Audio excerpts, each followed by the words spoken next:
সুন্দর পার্টির জন্য। লোক ঠিকই বলে নিজের দেশ নিজের হয় আর নিজের বন্ধুরা নিজের হয়। ঠিক। আর নিজের গার্লফ্রেন্ড নিজেরই হয়। I love you so much. I love you too. আচ্ছা প্রীতি, মানতে হবে আজকাল এমন রোমান্স কিন্তু দেখাই যায় না। গাইস, আমি কিছু ড্রিঙ্ক নিয়ে আসছি। ওকে। Hey, can I get you a drink? I mean, কি খাবেন আপনি? কেন? তুমি waiter? By the way, I'm Saurabh. আর আপনি? দেখো, যদি তুমি এই পৃথিবীর একটাই ছেলে হতে তবুও আমি তোমাকে ইন্টারেস্ট দেখাতাম না। তাই এই নামটাম জিজ্ঞেস করে টাইম ওয়েস্ট করো না। Hello hello,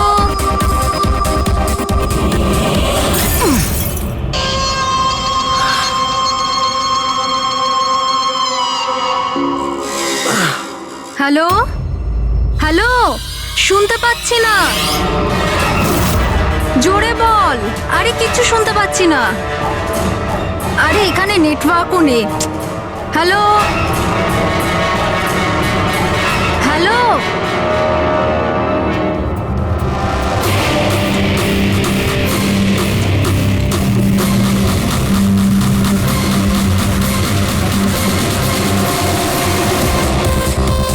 can you hear me?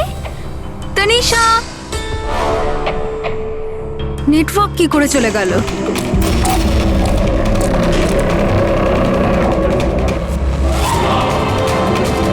Phone কেন লাগছে না?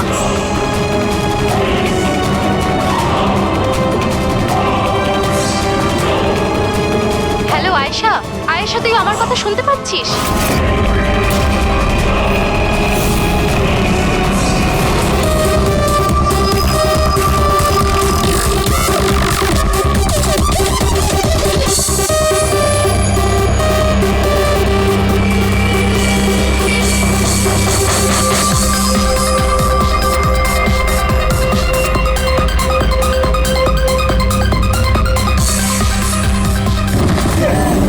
আরে কি হলো? কি? আয়েশা!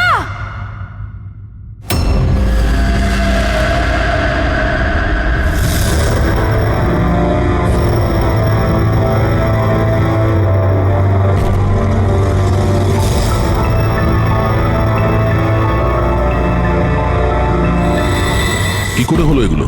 হ্যাঁ, জানি না স্যার এসব কি করে হলো। ও কল অ্যাটেন্ড করার জন্য বাইরে গেছে, আর যখন ফিরলো তখন তুমি ছাড়া আর কে কে বন্ধু আছে আয়েশার এখানে?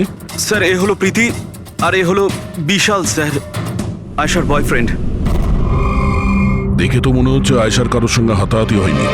ও ফোন রিসিভ করার জন্য বাইরে গেছিল আর ওখানে খুনি আগে থেকেই ওর জন্য ওয়েট করছিল। তার মানে স্যার খুনি এসব প্ল্যান করে করেছে? না পঙ্কজ, এটা তো প্ল্যান মার্ডার মনে হচ্ছে না। যদি প্ল্যান মার্ডারই হতো তাহলে ও অন্য কোনো হাতিয়ার ইউজ করতো, কাঁচের ইউজ করতো না।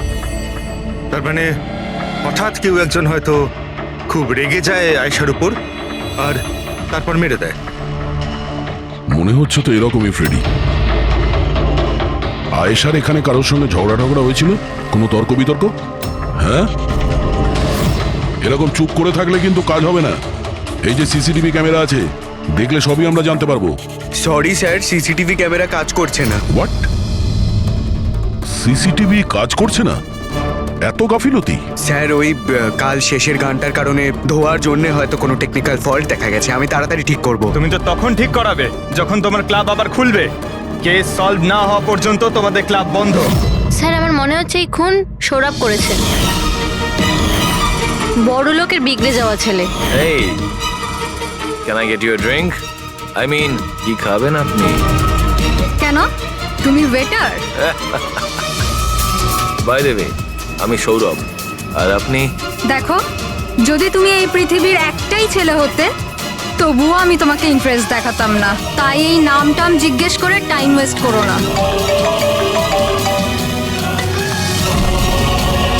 যখন আয়েশাকে উত্তর দেয়নি তখন ও রেগে পিছন পিছন বাইরে গেল। সৌরভ কোথায়?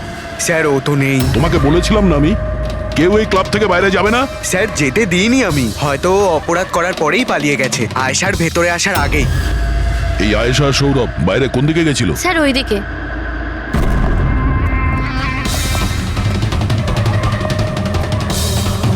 স্যার রক্তের দাগ। তাহলে এখান থেকে আয়েশা ভেতরে গেছিল। আগে দেখি। স্যার দেখুন এখানেও রক্তের দাগ। পঙ্কজ, ও নো, এত রক্ত! আর এই কাঁচের টুকরো, মনে হচ্ছে আয়েশার উপর হামলা এখানেই হয়েছে। স্যার ও no!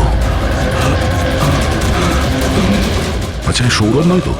এর পরিস্থিতি খুব খারাপ। অ্যাম্বুলেন্সকে ফোন করো। ক্লাবে এতগুলো লোকের মাঝখানে একটা মেয়ের খুন হয়ে গেল। মামসাদদের খুঁজে পাওয়া যাচ্ছে না। সিসিটিভি ক্যামেরা আছে কিন্তু কাজ করছে না। তার থেকেও বড় কথা, এখানে কেউ কিছু হতে দেখেনি। কি অদ্ভুত ব্যাপার না? আয়েশা এভাবে আমাকে ফেলে রেখে যেতে পারে না। আমাদের এখানে আসাই উচিত হয়নি। Please don't Cry. নিজেকে এভাবে দোষ দিও না। ডোন্ট ওয়ারি, সব ঠিক হয়ে যাবে। আপনার বান্ধবীর এখানে খুন হয়েছে, আর আপনার এই ব্যবহার? হ্যাঁ, এতক্ষণ ধরে এখানে যা হয়েছে তাতে মনে হচ্ছে যে খুনি এখানে আয়েশাকে মারার উদ্দেশ্য তো এসেছিল না, রেডি হয়ে আসেনি। এখানেই ক্লাবে এমন কিছু হয়েছে যার জন্য ও রেগে গিয়েছিল, আর তাই ও আয়েশাকে খুন করে দিয়েছে, আর তার সাথে সৌরভের ওপরও হামলা করেছে। আমার মনে হচ্ছে যে ওই খুনি আপনাদের মধ্যে কেউ একজন। ফ্রেডি, পঙ্কজ, এখানে যত লোক আছে তাদের সবার ডিটেলস নাও। মাফ করবেন রাইমা, আমি নিজের দিক থেকে অনেক চেষ্টা করেছি, কিন্তু এখন এর থেকে বেশি সাহায্য আর করতে পারবো না। ইটস ওকে ডক্টর, আপনার যা করার ছিল আপনি সবকিছু করেছেন, আর আমরা এর বেশি আর কি করতে পারি?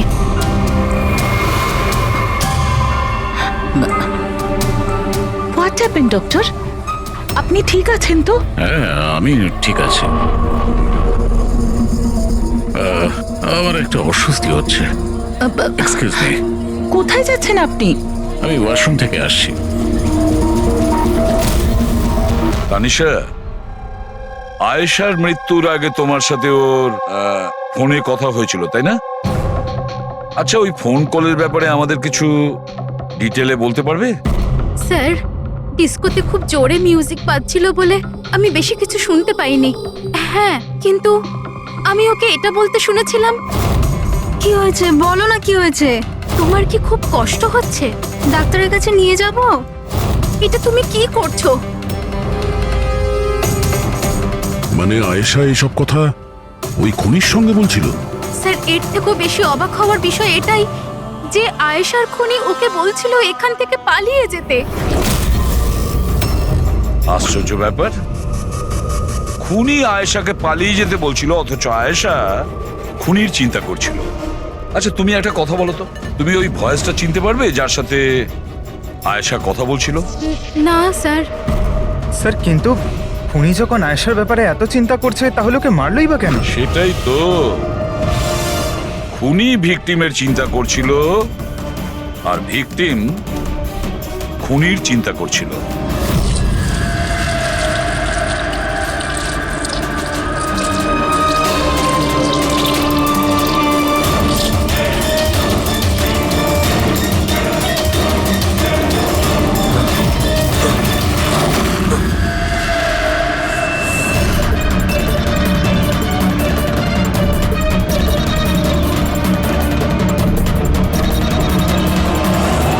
গান?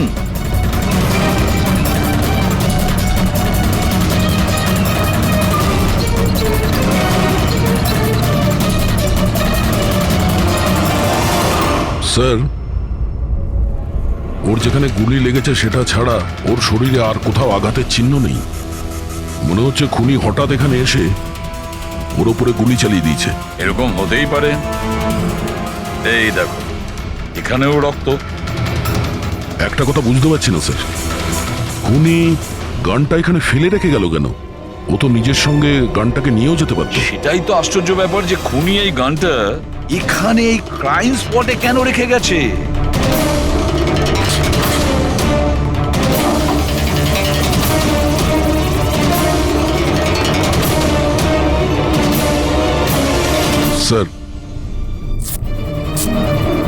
এই দেখুন, নিচে এখানে এই টেপটা আটকানো ছিল। ওয়াশ বেসিনের নিচে টেপ?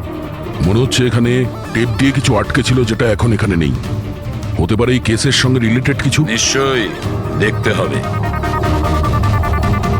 রায়মাদেবী, ডক্টর যশবন্ত আপনার ডক্টর ছিলেন তো? আপনারা এখানে এই টেবিলেই বসেছিলেন? হ্যাঁ, আসলে উনি আমার অসুখের কথা বলতেই আমার সাথে দেখা করতে এখানে এসেছিলেন। খুব ভালো মানুষ ছিলেন উনি। আজ যখন আপনি ওর সঙ্গে কথা বলছিলেন, আপনার কি মনে হয়েছিল যে কোনো ব্যাপার নিয়ে ও একটু ডিস্টার্ব ছিল? ডিস্টার্ব তো নয়, কিন্তু হ্যাঁ, হঠাৎ করে ওনার শরীর খারাপ হয়ে গিয়েছিল আর উনি এক্সকিউজ মি বলে ওয়াশরুমে চলে গিয়েছিলেন। আমি তো ভাবতেই পারিনি যে এরকম একটা ঘটনা ঘটবে। স্যার, হ্যাঁ, এ হলো এই কফি শপটার ম্যানেজার। এখানকারও সিসিটিভি ক্যামেরাগুলো কাজ করছে না।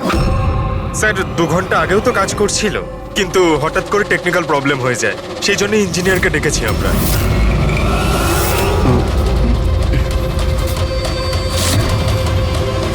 এই, একটু দাঁড়াও, এখানে এসো। হ্যালো স্যার, কেমন আছেন? আমার অবস্থা ছাড়ো, নিজেরটা বলো। তোমরা দুজনে এখানে কি করছো? এমনি ঘুরতে এসেছিলাম। কফি শপে ঘুরতে এসেছিলে? কাল রাত্রে তোমার বান্ধবীর খুন হয়ে গেছে। তোমার দ্বিতীয় বন্ধুর কেঁদে কেঁদে অবস্থা খারাপ, আর তোমরা দুজনে এখানে এই কফি শপে আড্ডা মারতে এসছো? এখানেও একটা খুন হয়েছে। বিষয়টা কাকতালীয়, তাই না? সত্যি কাকতালীয়ই বটে, কারণ আমরা তো জানি না ডক্টর যশবন্ত কে। হ্যালো, ওকে বিউরোতে নিয়ে এসো। ওকে ওকে ওকে ওকে ওকে, থ্যাংক ইউ ভেরি মাচ। কি জানিস পঙ্কজ, অনেক লোক ছিল এই ডিস্কোটায় যখন আয়েশা খুন হয়, আর একজনের ফোন ট্র্যাক করে এইটা জানার জন্য যে মার্ডারের সময় আয়েশার আশেপাশে কেউ ছিল না। তো এই আমার তো চোখ ব্যথা করতে শুরু করেছে।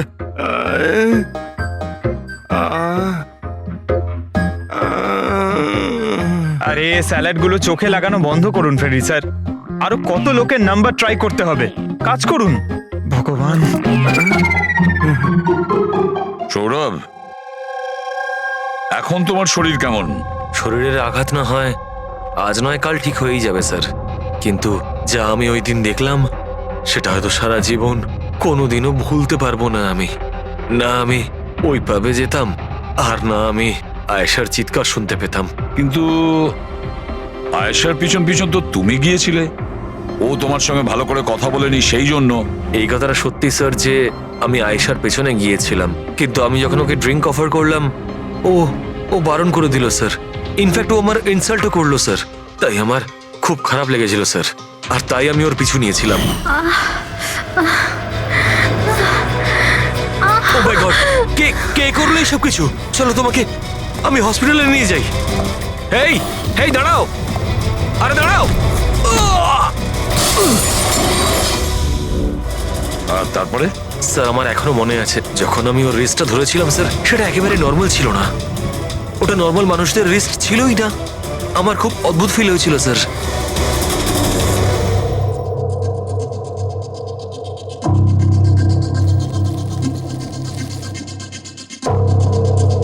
তাহলে আপনি বলছেন ডক্টর সালুকে যে এই বন্দুকের ওপর কিছু চটচটে লেগে আছে? হ্যাঁ, ওই চটচটে জিনিসটা রাবারের মতো, ওই যেমন সেলোটেপে হয় না, ওই রকম। সেলোটেপ গান?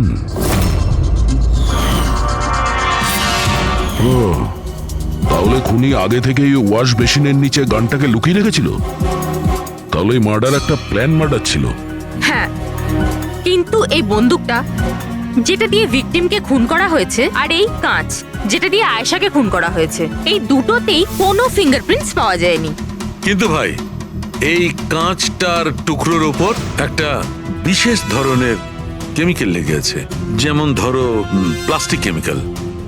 এখন কেন লাগানো ছিল, কি লাগানো ছিল সেটা জানতে হবে, কিন্তু এই দুটো কেমিক্যালই এই বন্দুকটাতেও লেগে আছে, দুটোতেই। ডক্টর সালুকে, আপনি তো বলছিলেন এই গানের মধ্যে ওই সেলোটেপের গাম লেগেছিল। সেটা তো ছিলই, তাছাড়া কেমিক্যালও আছে। ওটা ছাড়া এই কেমিক্যালও আছে? তার মানে এই দুটো মার্ডার, এদের দুটোর মধ্যে কোনো কানেকশন আছে? আর জুবিন আর প্রীতির ওই ক্রাইম সিনে থাকা কোনো কাকতালীয় ছিল না? একদম, তুমি একদম ঠিক বলছো দয়া। তোমার কথা আরো একটা জিনিস প্রমাণ করছে, এই দুটো লাশের উপরই আমি তেলের মতো ফেরোমন পেয়েছি। ফেরোমনস মানে ওই কেমিক্যাল যার থেকে গন্ধ আসে? হ্যাঁ, এই দুটো ভিকটিমেরই এদের দুজনের লাশের মধ্যে একই রকম গন্ধ। একটা ব্যাপার পরিষ্কার, হয়তো দুজনে একই রকম পারফিউম লাগাতো, বা দুজনের খুন একজনই করেছে। জেনারেলি একজন মহিলা লেডিস পারফিউম লাগায়, আর একজন পুরুষ জেন্টস পারফিউম। কিন্তু এই দুজনেই একই রকমের পারফিউম লাগিয়েছে, চান্সটা একটু কম। তার মানে এই দুজনের খুনি একজনই।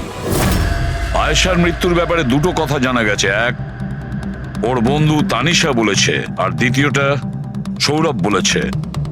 তানিশার কথা অনুযায়ী যে খুনি আয়েশাকে ওই পাপ থেকে পালিয়ে যেতে বলেছিল। পৃথিবীতে এমন কোন খুনি আছে সে যাকে খুন করতে গেছে তাকেই সে বলছে যে তুমি এখান থেকে পালিয়ে যাও? তাহলে খুন করতে গিয়েছিল কেন? না না না না না না, গোলমাল আছে, নিশ্চয়ই কোনো গোলমাল আছে। আর স্যার ওই দ্বিতীয় কথা কোনটা? আর একটা কথা সৌরভ বলেছে। সৌরভ বলেছে যে খুনির কবজি কেমন যেন অদ্ভুত ছিল, সাধারণ মানুষের মতন ছিল না ওর কবজি। হয়তো কবজিতে রিস্ট ওয়াচ কিংবা ব্রেসলেট ছিল। ফেডরিক, বুদ্ধিটাকে একটু কাজে লাগাও, বুঝেছো? স্যার, হ্যাঁ? স্যার দুটো ক্রাইম সিনেই একটা নম্বর কমন। সেটা কার? আয়েশার বয়ফ্রেন্ড বিশালের স্যার। বিশাল? বিশাল? এই বিশালকে তো কফি শপে দেখাই যায়নি, তাহলে কফি শপে গেল কখন? রায়মা দেবী, আপনি আর এখানে? স্যার, এটা আমারই বাড়ি, কিন্তু আপনারা এখানে? ওনাকে কি খুন করেছে সেটা জানতে পেরেছেন? রাইমা, এরা কারা? CID officers. আপনারা প্লিজ ভেতরে আসুন, প্লিজ কাম। সিআইডি? আর স্যার, ইনি আমার হাজবেন্ড, আর এ আমার ছোট ছেলে সন্দীপ। আর বড় ছেলে বিশাল, সে কোথায়? কিন্তু কি হয়েছে স্যার? দেখুন, আসলে ব্যাপারটা হলো ডক্টর যশবন্ত আর আয়েশার খুনে আমাদের মনে হয় হয়তো বিশালের কোনো হাত আছে। এ আপনি কি বলছেন? অভিযোগ প্রমাণিত হয়নি, কাউকে গ্রেপ্তার করতে পারেননি, তো যে কোনো কাউকে ফাঁসিয়ে দেবেন? দেখুন, সিআইডির কাজই হচ্ছে অপরাধী পর্যন্ত পৌঁছানো, নাকি কোনো নিরপরাধীকে ধরে এই কেসটা বন্ধ করে দেওয়া। আপনি দয়া করে একটু বিশালকে ডাকবেন। দাদা খুন করতেই পারে না, আপনারা দয়া করে ওকে ধরে নিয়ে যাবেন না। সন্দীপ, আমরা কিন্তু তোমার দাদাকে এখানে ধরতে আসিনি, আর আমরা এটাও বলিনি যে তোমার দাদা কিছু করেছে। আমরা তো তোমার দাদাকে কিছু প্রশ্ন করব, ব্যাস। আপনারা আমাকে সন্দেহ করছেন? এক মিনিট বিশাল, তুমি ভেতরে যাও, আমি এই সিআইডির লোকেদের তোমায় বিরক্ত করতে দেবো না। দেখুন, সিআইডির কাজে বাধা দেওয়াও কিন্তু একটা অপরাধ, তাই প্লিজ আমাদের নিজেদের কাজ করতে দিন। বিশাল,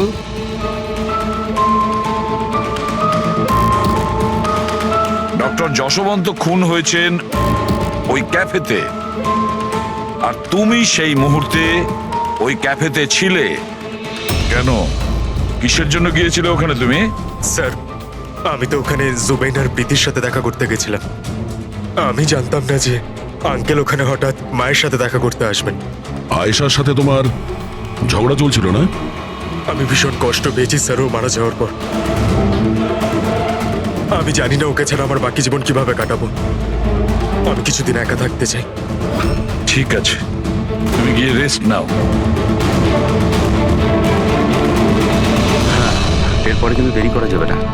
আরে, আপনারা আবার এখানেও? মাঝে মাঝে নিজের বাড়িতে যান নাকি? সবসময় বিশালের আশেপাশে ঘোরাফেরা করছেন?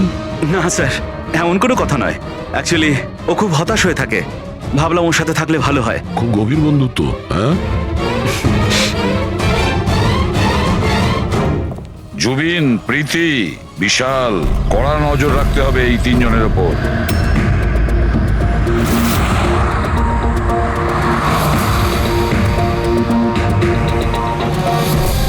তিনজনের বাড়িতে এমন ক্যামেরা ফিট করেছি না স্যার, একটা মাছি ঢুকলেও সব টের পেয়ে যাবো আমরা। তুই যাই বলিস, কাজের লোক, দুধওয়ালা আর সবজিওয়ালা এদের মাধ্যমে গোপন ক্যামেরা বসাবার আইডিয়াটা কিন্তু দারুণ ছিল। ভালো ছিল না? কিন্তু আমার ছিল না, দয়া স্যার ছিল। আচ্ছা, হ্যাঁ, আর উনি আমাদেরকে এখানে বসিয়ে দিয়েছেন যাতে আমরা এখানকার সিসিটিভি ফুটেজ চেক করতে পারি।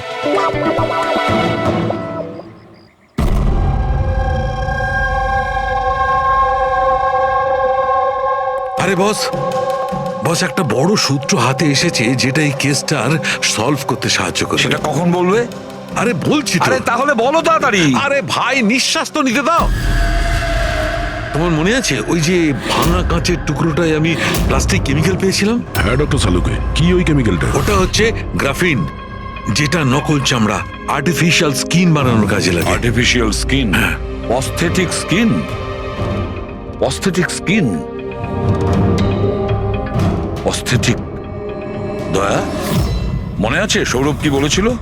যে খুনির হাতের ওপর ও অদ্ভুত কিছু দেখেছিল। Aesthetic skin, aesthetic arm. তাহলে কি এই খুন কোনো রোবটের মাধ্যমে হয়েছে? মানে খুনির ওইভাবে সাহায্য চাওয়া এটা তো নয় যে এই খুনটা আনইনটেনশনালি হয়েছে, না চাইতে? না দয়া, অনিচ্ছাকৃত খুন এভাবে হতে পারে না। আর রইল কথা রোবোটিক আর্মের। এই রোবোটিক আর্ম তো কারোর কথা মতোই চলতে পারে, তাই না?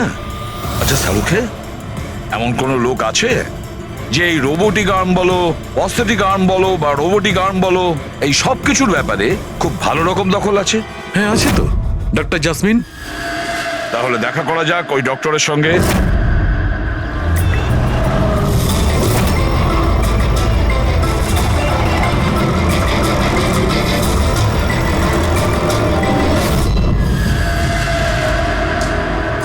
ডক্টর জাসমিন, আমরা এটা জানতে চাই যে যদি এই এরকম প্রস্থেটিক লাগানো হাত লাগানো হয়েছে রোবোটিক আর্ম, তাহলে কি ওই হাত, ওই আর্ম অন্য কারোর ইনস্ট্রাকশনে কাজ করতে পারে? মানে নকল হাত লাগানো হয়েছে একে, কিন্তু এই হাত দিয়ে কি কাজ করাতে হবে তার কন্ট্রোল এর কাছে নেই, বিয়ের কাছে আছে, তাই তো? কারণ আমাদের সন্দেহ হচ্ছে যে খুন নিজের ইচ্ছায় করছে না, কেউ ওকে দিয়ে করাচ্ছে। স্যার, এটা শুনে যতটা কঠিন মনে হচ্ছে আসলে ততটা কঠিন নয়। হ্যালো, দামিনীকে একটু ভেতরে পাঠাও। হ্যাঁ, সেই রুগীটাই যার কাল টেস্ট হয়েছিল। রুগী?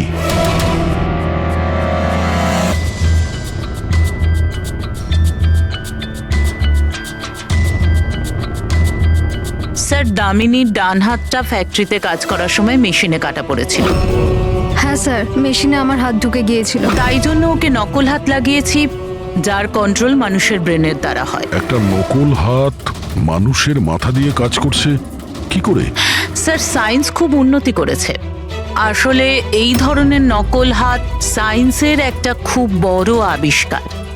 এটাতে এক ধরনের চিপ আছে, মানে সফটওয়্যার, যেটা ব্রেনের দ্বারা কন্ট্রোল করা হচ্ছে। মানে মানুষের ওঠা বসা যেমনভাবে আসল হাত পা নাড়ানো যায়, সেইভাবেই এই নকল হাত পা নাড়ানো হয়, যেটা ব্রেন কন্ট্রোল করে। গ্রেট, বিজ্ঞান সত্যি অনেকটা এগিয়ে গেছে।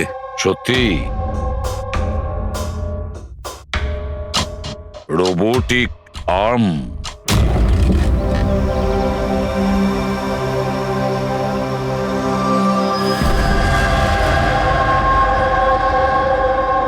বাই।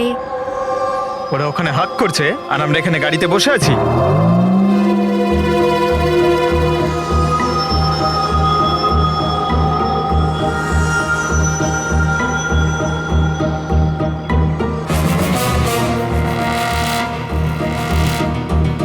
ফ্রেডি স্যার, এই বিশাল তো প্রীতির বাড়িতে যাচ্ছে।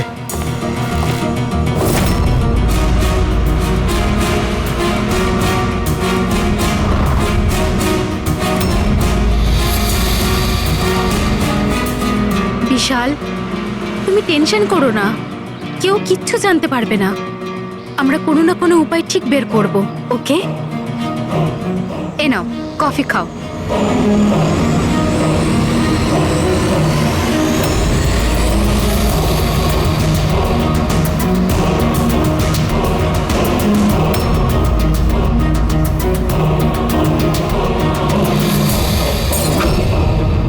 বিশাল, প্রীতি, আরে ওকে। প্রীতি পালাও।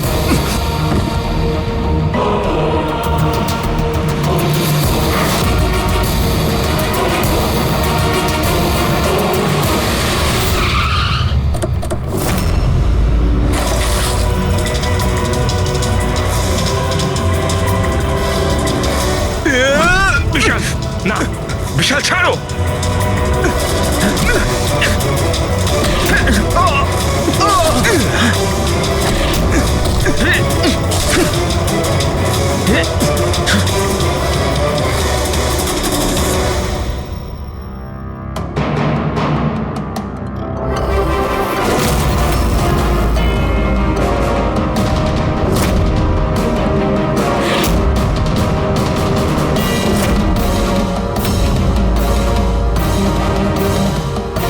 আমি স্বীকার করছি, আয়েশা আর ডক্টর আঙ্কেলকে খুন আমি করেছি স্যার। তুমি এখানে কি করছো? কি হলো?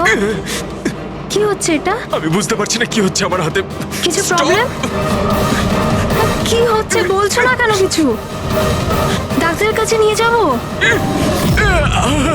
এটা কি করছো? এটা কি করছো? আয়েশা পালাও এখান থেকে, পালাও, আমি বলছি তোমাকে পালাও। আয়েশা,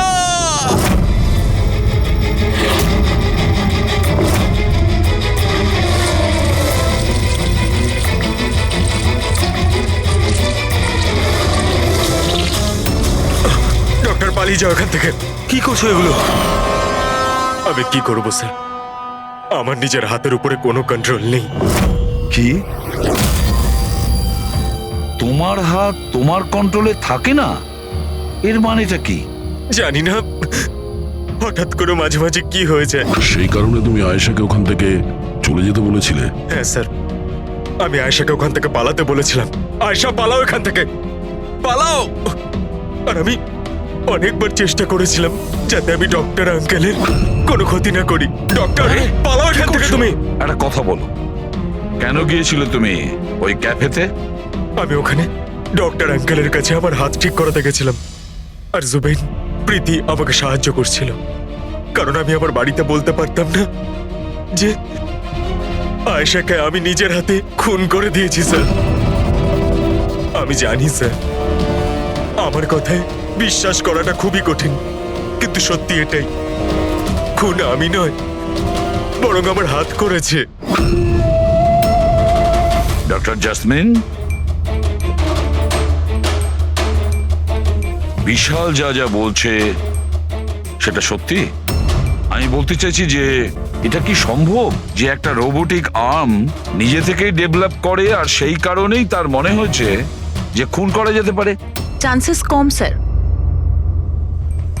কিন্তু হ্যাঁ, হাতের ভেতরে লাগানো এই চিপকে কেউ যদি হ্যাক করে তাহলে হতে পারে। কি প্রস্থেটিক হাতে লাগানো সফটওয়্যার হ্যাক করা যায়? হ্যাঁ দাদা, হ্যাক হতেই পারে, এটা পসিবল। যখন হ্যাকার এই নকল হাতের চিপ হ্যাক করে, তখন এই নকল হাতটা তার ব্রেন দ্বারা কন্ট্রোল হয় না যার শরীরে এটা লাগানো আছে, বরং এই নকল হাতটা কন্ট্রোল হয় হ্যাকারের ব্রেন দ্বারা। তার মানে কেউ একজন বিশালের এই রোবোটিক আর্মের সফটওয়্যারটা হ্যাক করেছিল আর তারপরে ওকে দিয়ে খুন করায়। স্যার, এর থেকে ভালো তো আমি এক হাতেই আমার সারাটা জীবন কাটিয়ে দিই। যে হাতটা অন্যদের জীবন কেড়ে নিচ্ছে, এরকম হাত আমার চাই না স্যার। বিশাল, একটা কথা বলো, তোমার এই হাত তোমাকে বলছে যে সেই কাউকে মারতে চায়, তখন তুমি কি ভাবো? তখন তোমার মনের অবস্থা কি হয়? কি চলে তোমার মাথার ভেতরে? স্যার, 2-3 মিনিট সময় লাগে। আমি পুরোপুরি ভাবে চেষ্টা করি আমার হাতকে কন্ট্রোলে আনার, কিন্তু 2 মিনিট পর আমার হাতই জিতে যায় স্যার।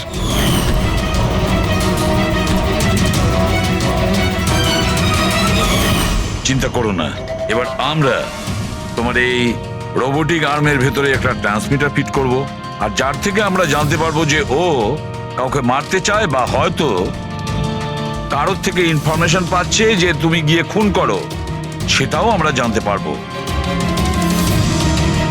আচ্ছা বিশাল, একটা কথা বলো, তোমার আসল হাত হারালে কি করে? স্যার আমি গত বছর ঘুরতে যাচ্ছিলাম, সেখানে একটা রোড অ্যাক্সিডেন্ট হয়।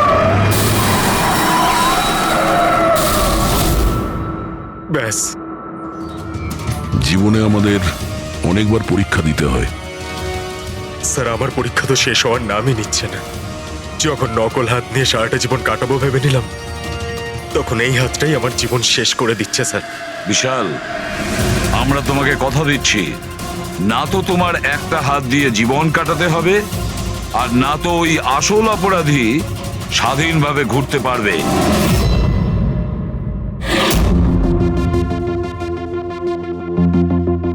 বিশাল, অপরাধী প্রথমে বিশালকে দিয়ে আয়েশাকে খুন করায়। আয়েশা, যাকে বিশাল খুব ভালোবাসতো, এরপরে খুন করায় ডক্টর যশবন্তকে, যে বিশালকে সাহায্য করত। এরপরে প্রাণ নিতে চেষ্টা করে প্রীতির, যে বিশালের বন্ধু ছিল। এরা প্রত্যেকেই হলো বিশালের শুভাকাঙ্ক্ষী, আর এরা প্রত্যেকে বিশালের আপনজন। সবাই বিশালের খুব কাছের মানুষ। তাহলে এই অপরাধী কে হতে পারে? কে সেই অপরাধী? এও তো কোনো কাছের মানুষ হতে পারে, বিশালের কোনো আপনজন। পঙ্কজ, বিশালের অ্যাক্সিডেন্টের পুরো ডিটেল আমার চাই, A to Z। Hello sir, আমি Jaspal. Computer expert? Yes sir. Computer hack করতে পারো? যত বড়ই কম্পিউটার হোক বা সার্ভার, এক তড়িতে হ্যাক করতে পারি। রোবোটিক আর্মের সিস্টেম হ্যাক করতে হবে, পারবে? নিশ্চয়ই স্যার, পারবো। এতে সবকিছু পেয়ে যাবে। হয়ে যাবে স্যার। আর এটার জন্য আমি ট্রেস রাউটিং এর ইউজ করব। সেটা আবার কি? হ্যাঁ স্যার, এই টেকনোলজিটার সাহায্যে বিশালের আশেপাশে প্রত্যেকটা কম্পিউটারকে আমি দেখতে পাবো। মূলত মেশিনের মধ্যে যে হোস্ট নেম আর অ্যাড্রেস থাকে, সেটাকেই হ্যাক করতে হয়। আচ্ছা। আর ট্রেস রাউটিং এর সাহায্যে আমরা শহরের যে কোনো জায়গায় বসে থাকা যে কোনো হ্যাকারকে খুব ইজিলি খুঁজে বের করতে পারবো। ফ্যান্টাস্টিক। আর যে বিশালের রোবোটিক আর্মের সিস্টেম হ্যাক করেছে, এবার আমরা ওর সিস্টেমকে হ্যাক করব।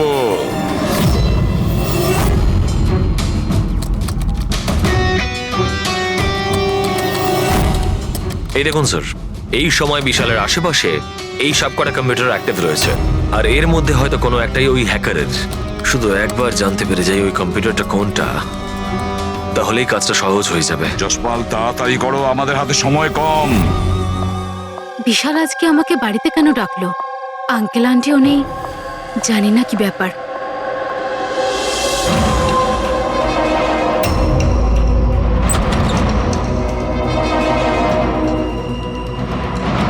বিশাল, বিশাল। প্রীতি, তুমি জানো যে আমি তোমাকে মারার চেষ্টা করেছি, তবুও তুমি আমার কাছেই এলে। বিশাল, তুমি তোমাকে ফোন করে এখানে ডাকলে? আমি? হ্যাঁ। আমি কখন ডেকেছি? তুমি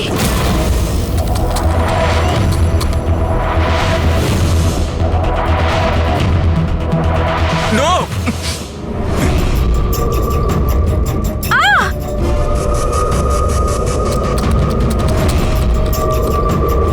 পালাও প্রীতি! বিশাল, প্লিজ বিশাল, পালাও এখান থেকে! Vishal please, Vishal, Vishal please.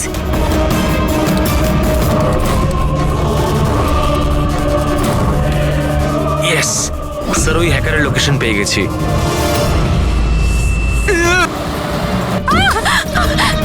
বিশাল,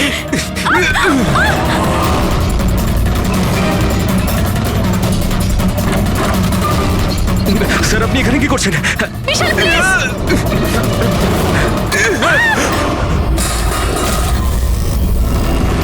অনেক হয়েছে হ্যাকিং।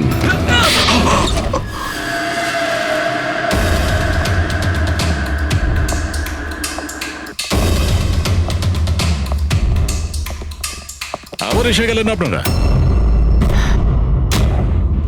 এবার এটা যেন বলবেন না যে ওকে আপনারা ধরতে এসেছেন। আগে না, আমরা বিশালকে ধরতে আসিনি, খুনিকে ধরতে এসেছি, যে এই মুহূর্তে এখানে উপস্থিত।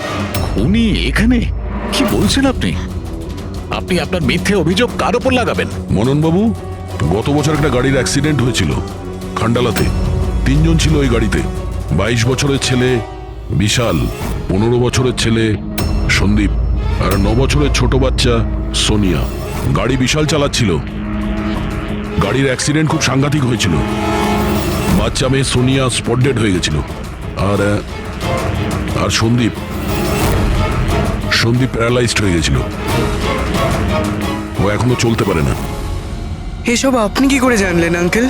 ওই অ্যাক্সিডেন্টে সব থেকে কম আঘাত লেগেছে বিশালের, তবে যে আঘাতটা লেগেছে সেটাও কম নয়। বিশালের নিজের হাতটা হারাতে হয়েছে। আর তাছাড়া বিশাল আপনার সৎ ছেলে, তাই না?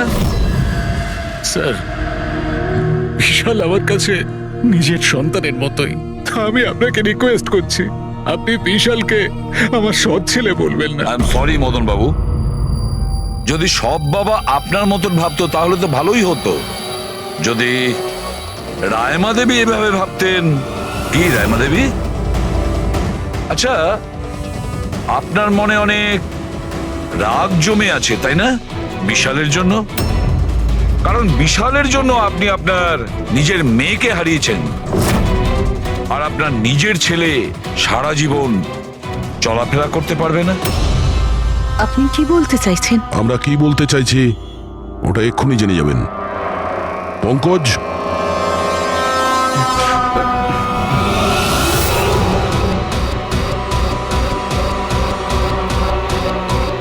সরি আন্টি, কিন্তু আমি ওদের সবকিছু বলে দিয়েছি যে আপনার বলার জন্যই আমি এসব করেছি। আমি ওই সফটওয়্যারগুলোকে হ্যাক করেছিলাম, আর আমি সব জায়গার সিসিটিভিগুলোকে হ্যাক করে বন্ধ করে দিয়েছিলাম।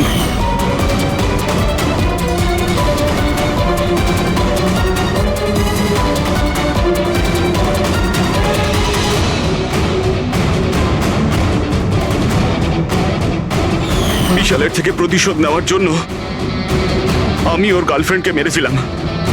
তারপরে ওই ডক্টরকে, যে বিশালকে হেল্প করত। তারপর প্রীতির উপরে আক্রমণ। এসব করার জন্য আন্টি আমাকে অনেকগুলো টাকা দিয়েছিলেন। তুমি যে এতটা নিচে নেমে যাবে আমি ভাবতেও পারিনি। ঠিক আছে, সত্যিটা যখন আপনাদের সামনে এসেই গেছে, তখন আমি আপনাদের সবাইকে এটাও বলছি যে আমি তোমাকে মারার পর ওকেও মারতে চেয়েছিলাম। কারণ যেভাবে আমার আপনজনেরা কষ্ট পেয়েছে, আমিও চেয়েছিলাম বিশাল সেই কষ্টই পাক, ততটা যন্ত্রণা ওরও হোক। ওটা অ্যাক্সিডেন্ট ছিল, একটা ভুল। ভুল? তোমার একটা ভুলের জন্য আমার সারা জীবন অন্ধকার হয়ে গেছে। তুমি রাশ ড্রাইভিং করেছিলে, আর শাস্তি কারা পেল? আমি আর আমার সন্তানেরা। মা, আমি তোমাকে শুধু নিজের মা নয়, ভগবান ভেবেছিলাম। যদি আমাকে শাস্তি দিয়েই তুমি শান্তি পেতে, তাহলে আমাকে অন্তত একবার বলতে পারতে। হাসি মুখে আমি জীবন দিয়ে দিতাম। আমি তোমার জীবনটা চাইনি, আমি তো তোমাকে বাঁচিয়ে রেখে কষ্ট দিতে চেয়েছিলাম। আর আপনারা সবাই আমাকে দোষ দিতে পারেন না, কারণ আমি যা করেছি সেটা আমার মায়ের মমতার জন্য করেছি। রায়মা দেবী, মা শব্দের অর্থ আপনি জানেন না, সেজন্যই আপনি এত বড় অপরাধ করেছেন। আরে মা তো সেই হয় যে শুধু নিজের নয়, অন্যের সন্তানকেও স্নেহ ভালোবাসা দিয়ে আগলে রাখতে পারে। বিশাল হয়তো আপনার গর্ভের সন্তান নয়, কিন্তু মা বলে তো ও ডাকতো। ও আপনাদের পরিবারেরই একটা অংশ।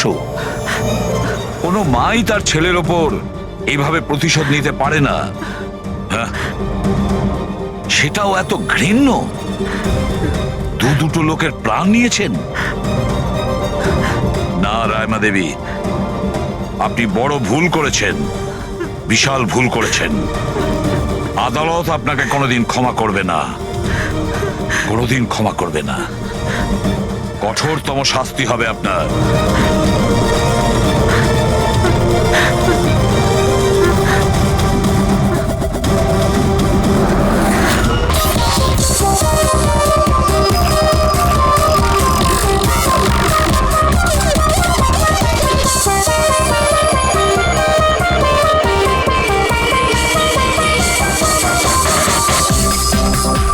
Guys, thank you so much এত সুন্দর পার্টির জন্য।